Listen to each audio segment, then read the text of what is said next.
संजीवनी में हम हर रोज आपके लिए लेकर आते हैं बहुत सारी खास बातों की जानकारी, जिसमें हम हर रोज किसी एक परेशानी या बीमारी पर चर्चा करते हैं और साथ ही साथ आपको हेल्थ से जुड़ी हुई उन तमाम बातों के बारे में जानकारी देते हैं जो कि एक अच्छी लाइफस्टाइल के लिए सिर्फ जरूरी ही नहीं बल्कि बहुत जरूरी है, जिसमें हमेशा हमारे साथ देते हैं विश्व प्रसिद्ध आयुर्वेदाचार्य डॉक्टर प्रताप चौहान। डॉक्टर साहब, बहुत बहुत स्वागत है आपका। Thank you. संजीवनी में हम पूरे हफ्ते किसी न किसी एक बीमारी पर चर्चा करते हैं और आपको देते हैं उसका आयुर्वेदिक निदान। अगर आपका कान बजता है, कहने का मतलब ये है कि कान में अगर आपको शोर सुनाई देता है या फिर सीटी सी बजने लगती है, ऐसी आवाज आती है, ऐसा लग रहा है कि मानो सीटी बज रही हो, तो ऐसे में आप समझ लीजिए कि आपको कान से जुड़ी हुई बीमारी टिनिटस हो चुकी है, जिसका जल्द से जल्द इलाज कराना आपके लिए बहुत जरूरी है, क्योंकि अगर आपने समय रहते इसका इलाज नहीं किया तो ये समस्या उत्पन्न हो सकती है कि एक वक्त ऐसा भी आ सकता है कि कहीं आपको सुनाई देना बंद ना हो जाए। तो इसलिए आपको थोड़ा सा संभलने की जरूरत है। इसके आप अगर शिकार हो रहे हैं, थोड़ा सा सतर्क हो जाइए। डॉक्टर साहब से आज हम इसी के बारे में जानकारी लेंगे कि आखिरकार ये बीमारी होती क्या है और इसका क्या है आयुर्वेदिक समाधान। साथ ही साथ संजीवनी टिप्स में जानेंगे हल्दी वाले दूध की खूबियां। तो आइए सबसे पहले ये जान लेते हैं कि क्या होती है टिनिटस की बीमारी।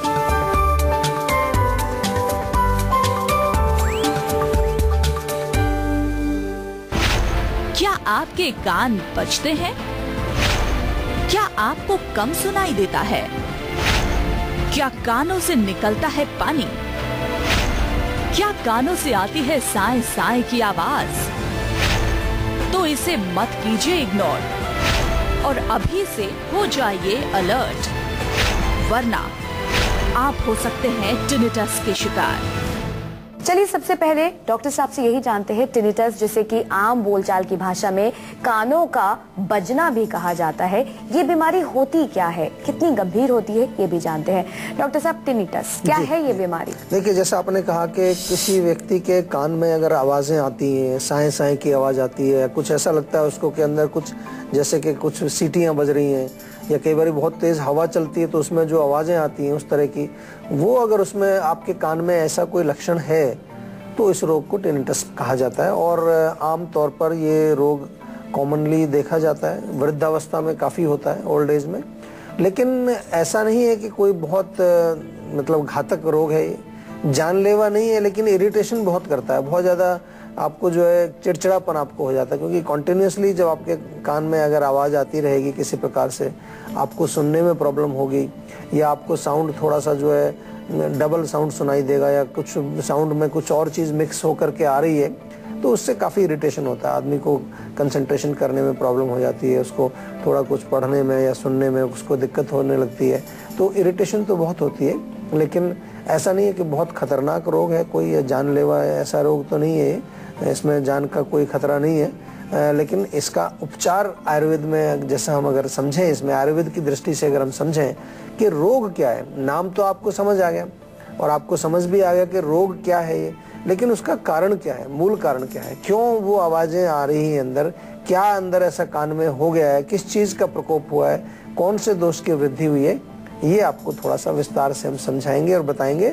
और जितने भी लोग इस रोग से परेशान हैं उनके लिए एक अच्छी खबर यही है कि आयुर्वेद में हमारे पास काफ़ी अच्छा इलाज है। बहुत सारे पेशेंट हमारे पास, केवल यहाँ भारत से नहीं विदेशों से भी बहुत सारे पेशेंट्स हमारे पास आते हैं टिनिटस के लिए, और अच्छा उपचार उनको हम देते हैं, अच्छा उनको रिलीफ मिलता है। टाइम लग जाता है थोड़ा सा, आयुर्वेदिक दवाइयाँ समय लेती हैं, लेकिन बहुत अच्छा इसका ट्रीटमेंट आयुर्वेद के अंदर है। और भी बहुत सारी जानकारी हासिल करेंगे इसी बारे में, लेकिन फिलहाल एक दर्शक जुड़ गए हैं सिवनी एमपी से। भजन लाल, स्वागत है आपका, अपना सवाल करें।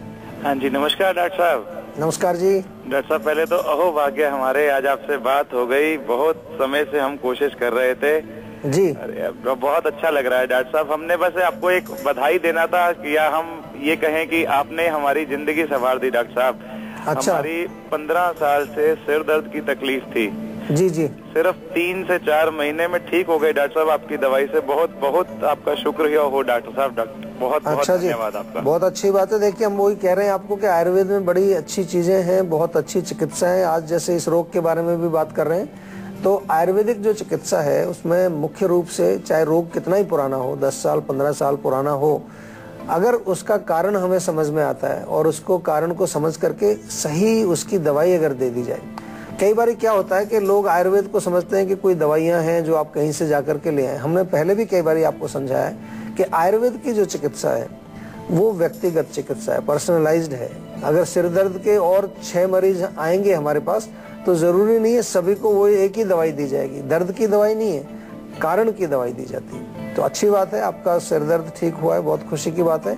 हमारा मकसद यही है इस प्रोग्राम के माध्यम से कि आप लोगों तक हम आयुर्वेद को पहुंचाएं, और साथ में जो मेन है, जैसा कि हम बोलते हैं हमेशा कि आप स्वस्थ रहें।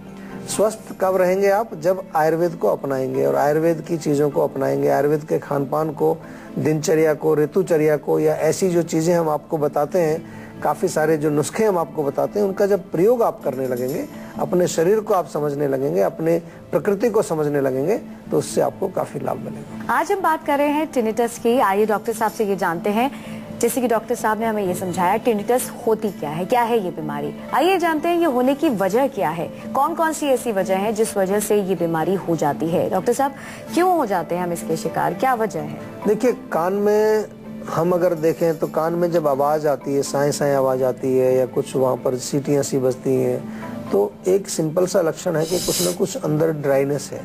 कान के अंदर बहुत आवश्यक है कि वहाँ थोड़ा सा लुब्रिकेशन रहना चाहिए। आपने देखा होगा एक नेचुरल वहाँ से वैक्स मोम टाइप की चीज़ निकलती है, कभी कभार आप साफ भी करते हैं उसको, वो अंदर इंटरनल ईयर को लुब्रिकेटेड रखता है। कान में तेल डालने का भी हमारा यही पर्पज़ आपको बताते हैं, जो कि लुब्रिकेशन बनी रहे। लुब्रिकेशन रहेगी तो वात का प्रकोप नहीं होगा, खुश्की नहीं आएगी। तो एक कारण तो ये है कि अगर आपके कानों में नर्व्स आपकी सूख गई हैं, ड्राइनेस हो गई है, वात का प्रकोप जिसको हम आयुर्वेद में कहते हैं, प्राणवायु हमारे मस्तिष्क में होती है, प्राणवायु अगर विकृत हो गई है, तो ये आपका एक मेन कारण है इसमें। ये क्यों हो जाता है, इसके बहुत सारे कारण हैं। बहुत लाउड म्यूजिक आप सुनते हैं, कुछ लोगों की आदत होती है। आजकल तो मैंने देखा कि पता नहीं लोग, वो डीजे लगता है, किसी पार्टी में चले जाओ, शादी में चले जाओ, इतना लाउड म्यूजिक होता है कि आदमी बात तक नहीं कर सकता किसी, पता नहीं कहाँ से ये, मैंने कहीं दुनिया भर में तो कहीं देखा नहीं, यहाँ भारत में कोई नई नई रीतियाँ शुरू हुई हैं अभी। इसके अलावा कुछ लोग कान में ही लगा के रखते हैं हमेशा म्यूजिक, उसको निकालते ही नहीं है। पूरा दिन कहीं बस में भी जा रहे हैं, पैदल भी जा रहे हैं, खाना भी खा रहे हैं, तो वो कान में चल रहा है उनके 24 आवर्स। सोते समय भी उसी को लगा के रखते हैं। मोबाइल एक बड़ा खतरनाक चीज़ है। मोबाइल का प्रयोग जितना हम ज़्यादा करेंगे तो उतना ये एक रेडिएशंस जो हमारे कान में जाती हैं, कॉन्टीन्यूसली वो रेडिएशंस जाके अंदर हमारे वहाँ ड्राइनेस पैदा करती हैं, खुश्की पैदा करती हैं। ये एक बहुत बड़ा कारण है।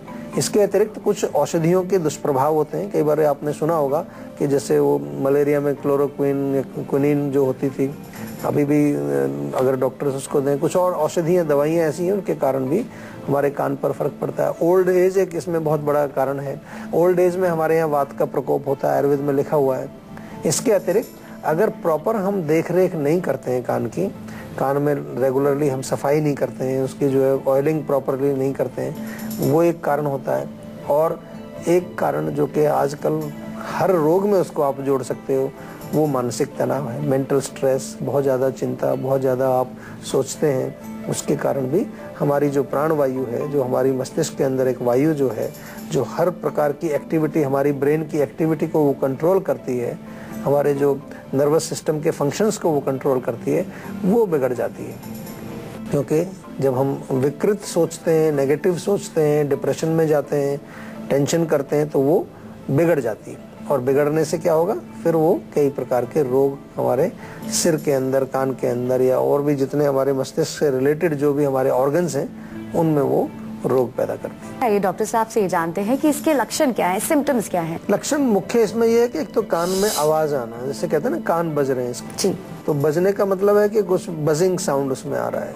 कई बार ऐसा लगता है जैसे समुद्र की लहरें उठ रही हैं, कोई बहुत तेज तूफान आ रहा है, कोई, या सीटियां बज रही हैं, या कोई विस्लिंग साउंड जिसको हम कहते हैं। तो कई प्रकार के डिफरेंट टाइप्स के साउंड्स आपको सुनते हैं, साए साए साए की आवाज़ उसमें आती है। तो नंबर एक ये। दूसरा, इसके कारण से जो है आदमी को सिर में दर्द कई बार हो जाता है, कभी कभार कान में दर्द भी उसको हो जाता है। लैक ऑफ कंसंट्रेशन डेफिनेटली होगी, उसको कंसंट्रेशन नहीं कर पाएगा, नींद ठीक से नहीं आ पाएगी, ये सब इसी के साथ जुड़े हुए लक्षण हैं। और इरिटेशन, चिड़चिड़ापन ये बहुत कॉमन है, क्योंकि जब आदमी को कुछ समझ नहीं आ रहा है, आवाज़ें कंटिन्यूसली आ रही हैं, कुछ कर भी नहीं पा रहे हैं उसमें, तो एक मेंटल प्रॉब्लम भी उसको, डिप्रेशन, एंग्जाइटी, चिड़चिड़ापन, कई बार यही लगने लगता है कि अब ये ठीक होगा कि नहीं होगा, कैसे ठीक होगा। तो उस सब की चिंता के जो लक्षण हैं वो भी शरीर में आमतौर पर देखने को मिलते हैं ऐसे पेशेंट्स में। बात हो रही है टिनिटस की। आइए डॉक्टर साहब से ये जानते हैं कि अगर जैसे कि वक्त रहते हम इसका उपचार नहीं कराते, एक तो इंसान बहरा हो सकता है, और कौन कौन सी बीमारियां हमें लग सकती हैं, आइए जानते हैं। डॉक्टर साहब, अमूमन ये देखा गया है कि इंसान हर चीज को टालता है, खासकर अपने स्वास्थ्य की बात हो तो बहुत सारे लोग मैंने ऐसे देखे हैं कि अरे करवा लेंगे, ठीक करवा लेंगे, और उसी चीज में क्या होता है, बीमारी बढ़ जाती है, रोग काफी बढ़ जाता है। बिल्कुल सही कहा आपने। बहुत लोग लापरवाही करते हैं, वो सोचते हैं चलो ऐसी आवाज आ रही है कुछ छोड़ दो। एक तो बहरापन इससे हो जाता है डेफिनेटली, और भी कई सारी ऐसी समस्याएं हैं। सबसे ज्यादा जो हमारे मस्तिष्क पर असर इसमें का पड़ता है, मेमोरी लॉस आपका हो सकता है, लैक ऑफ कंसंट्रेशन इससे हो जाता है। अनिद्रा यानी कि इंसोम्निया, आपको नींद नहीं आएगी, ये एक प्रॉब्लम बड़ी भारी हो जाती है। इसके अतिरिक्त कुछ लोगों में ये भी देखा गया है कि उनको हेडेक हो जाएगा, सिर दर्द बहुत तेज हो जाएगा, या सबसे एक कॉमन प्रॉब्लम है कि डिप्रेशन में आ जाता है आदमी, उसको पता नहीं चलता क्या करें, बहुत गुस्सा भी आता है, कुछ कर भी नहीं पाता है, आवाजें आ रही हैं, कुछ समझ भी नहीं आ रहा कहाँ से। अच्छा, अच्छी मजे की बात यह है कि वो आवाजें उसी को सुनाई दे रही हैं, किसी और किसी को नहीं सुनती है। कोई इसके घर में है, कहीं पर है, उसको करें कि मुझे करें, हमें तो कोई आवाज नहीं सुनाई दे रही। तो बड़ा इरिटेशन आदमी को हो जाता है, गुस्सा उसको काफी हो जाता है, डिप्रेशन में आदमी चला जाता है, एंग्जाइटी हो जाती है।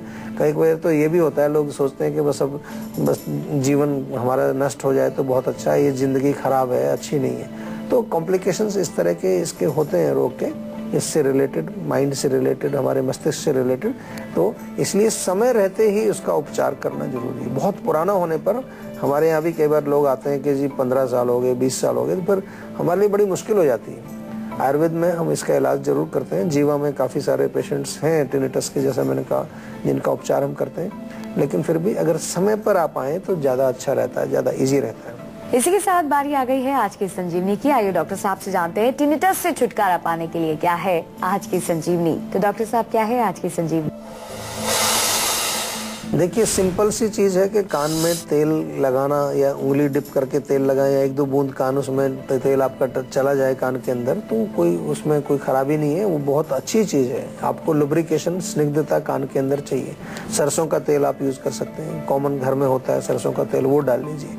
इसके अलावा नाक में बादाम का तेल आप डालिए, रात को सोते समय डालिए, या देसी घी हो अच्छा, वो आप नाक में डालें। तो नाक और कान और गला ये हमारे सब मिले हुए हैं, आपस में उनके रास्ते एक दूसरे से जुड़े हुए हैं, तो वहां तक भी लुब्रिकेशन इस माध्यम से भी जाता है, उससे नाक भी आपकी खुश्की नहीं आएगी। इसके अतिरिक्त लहसुन आप ले लीजिए, घर में थोड़ा लहसुन होता है, उसको छोटा छोटा काट करके सरसों के तेल में पका लीजिए। लहसुन वाला तेल जो होता है ये कान के लिए बहुत बढ़िया है, काफ़ी फायदा करता है। हमारे यहाँ आयुर्वेद में अगर आप आएंगे तो आयुर्वेद में शिरोधारा, कर्णपूरण एक ट्रीटमेंट होती है, नस्से एक ट्रीटमेंट होती है, सिरोभ्यंग, सिर की मालिश होती है, कई प्रकार की चिकित्साएं हमारे यहाँ की जाती हैं, बहुत अच्छा उससे लाभ मिलता है। पंचकर्म के अंडर हमारे यहाँ इसमें ट्रीटमेंट की जाती है। प्याज सभी के घर में आमतौर पर मिल जाता है, प्याज का रस निकाल करके 2-2 बूंद अगर कान में डालें, उससे भी आपको काफी लाभ मिलेगा। बहुत सारी चीजें हैं, लेकिन बार बार आपसे निवेदन यही होता है हमारा कि रोग के जड़ तक पहुंचना बहुत जरूरी है, और उसके लिए क्या करना पड़ेगा, आपको आयुर्वेदिक चिकित्सक से बात करनी पड़ेगी। हमारे जीवा आयुर्वेद के डॉक्टर्स आपको फोन के माध्यम से हमेशा उपलब्ध हैं, उनसे आप बात करिए, उनसे अपने रोग के बारे में जानकारी प्राप्त कीजिए और अपने रोग को सही प्रकार से उसकी चिकित्सा जरूर करिए। आइए इसी के साथ बढ़ते हैं आगे और अब जानते हैं उन सावधानियों के बारे में जो बरतनी बेहद जरूरी है। डॉक्टर साहब, ये बीमारी हमको हो चुकी है, कौन सी सावधानियां बरतने की जरूरत है? सावधानियां यही है कि एक तो म्यूजिक से बचें, वो कान में जो म्यूजिक लगा के घूमते हैं, और मोबाइल फोन का यूज कम से कम करें। अगर करना है तो कुछ आप वो आजकल वो जो तार लगा करके कान में लगा लेते हैं, हैंड्स फ्री या क्या बोलते हैं उसको, वो आप यूज कर सकते हैं। या फिर जो है आप कोशिश करिए कि लैंडलाइन फोन अगर आपके घर में है तो उसका प्रयोग आप ज्यादा करिए। दूसरा, जहाँ कहीं भी जो है बहुत ज्यादा जो है लाउड म्यूजिक चल रहा है, उससे थोड़ा दूर रहना चाहिए। उससे भी कई लोगों को मैंने देखा उनके कान में खराबी आ जाती है, और कानों की नियमित रूप से उनकी देखरेख करनी बहुत जरूरत है, यानी कि उनमें तेल जरूर डालते रहिए। सप्ताह में 1 बार या 2 बार कान में तेल डालने से कान आपके स्वस्थ रहते हैं। बिना वक्त गवाए अब संजीवनी टिप्स का रुख करते हैं और डॉक्टर साहब से जानते हैं हल्दी वाले दूध की ढेर सारी खूबियां। डॉक्टर साहब, एक खूबी तो मुझे पता है, जब भी चोट लगती है घर के बड़े यही कहते हैं हल्दी वाला दूध पियो तो दर्द नहीं होगा। बिल्कुल, क्योंकि वो एक तरह से पेन किलर, एनाल्जेसिक उसका काम है, लेकिन हल्दी में बहुत सारे गुण हैं, एंटीबायोटिक का काम भी करती है। तो यदि आपके गले में इन्फेक्शन है, फेफड़े में कोई प्रॉब्लम है, खास तौर से खुश्की अगर है, सूखी खांसी आ रही है, गले में कुछ सूख गया है, तो हल्दी वाला दूध यानी कि 1 कप दूध में 1/4 चम्मच हल्दी मिला करके गुनगुने दूध में वो आपको पीनी चाहिए। एंटी इन्फ्लामेटरी यानी कि शोथहर भी है, सूजन को भी कम करता है। जोड़ों में सूजन हो और कहीं शरीर में सूजन हो, जोड़ों में दर्द हो, उसके लिए आप हल्दी वाले दूध का प्रयोग कर सकते हैं। लीवर के लिए बहुत बढ़िया है, लीवर को डिटॉक्स करने के लिए, लीवर के अंदर कुछ टॉक्सिन्स हैं उसको सफाई करने के लिए हल्दी वाला दूध रात को 1 कप जरूर पिएं। इसके अतिरिक्त रक्त शोधक गुण भी इसके अंदर पाए जाते हैं, यानी कि खून की सफाई करता है। त्वचा के रोग यदि आपको हैं, कहीं पर आपको जो है खारिश, खुजली, फोड़े, फुंसी वगैरह निकलते रहते हैं, तो उसके लिए भी आप हल्दी वाला दूध प्रयोग करें। और हड्डियों को मजबूत बनाने के लिए भी बहुत कारगर है हल्दी वाला दूध। तो जिन लोगों की हड्डियां कमजोर हैं, जोड़ों में उनको प्रॉब्लम रहती है, ऑस्टियोपोरोसिस है, कैल्शियम की कमी है, वो लोग भी रात को 1 कप दूध में 1/4 चम्मच हल्दी डाल करके, इसको गोल्डन मिल्क भी हम कहते हैं, कई बार आपने पहले भी सुना होगा। गोल्डन क्योंकि हल्दी मिलाने से उसका कलर जो है सोने जैसा होता है और सोने जैसे काम भी वो करता है, अंदर जाके आपके शरीर को सुदृढ़ बनाता है, मजबूत बनाता है और सुंदर भी बनाता है। डॉक्टर साहब, बहुत बहुत शुक्रिया तमाम जानकारी के लिए। Thank you.